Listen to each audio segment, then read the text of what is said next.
जय महाराष्ट्र. मी doctor Sarita Mhaske.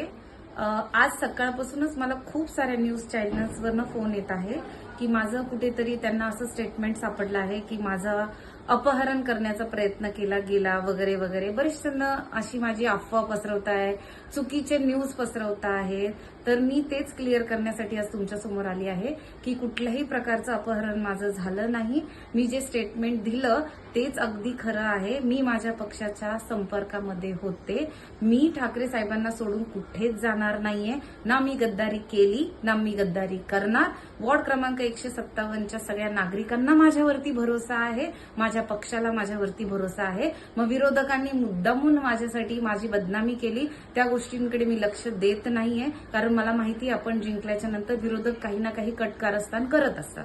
तरी मी तुम्हाला सगळ्यांना हे सांगू इच्छिते की जे काही घडलं, जर मला गद्दारीच करायची असते तर मी त्याच दिवशी तातडीने पोहोचली नसती. मलाही परिस्थितीचं गांभीर्य कळालं की ह्या सगळ्या गोष्टींमध्ये काय दुष्परिणाम होऊ शकतो, किती बदनामी होऊ शकते. त्यामुळे मी लगेच आले. जर कोकण भवनामध्ये जाऊन सही करण्यासाठी माझ्याकडे 1 महिन्याचा अवधी होता, महापौर बसायला सुद्धा 30 तारखेपर्यंतचा अवधी होता, आणि पुढच्यांकडे जर बहुमत आहे तर तुम्हीच मला सांगा, मला एकटीला घेऊन काय होणार आहे. हा थोडा विचार सगळ्यांनी करायला पाहिजे. उगीच एखाद्याची बदनामी करायची. मी पक्षाशी एकनिष्ठ आहे. मला माहिती आहे माझ्या आणीबाणीच्या काळामध्ये मला पक्षाने तिकीट दिलेलं आहे.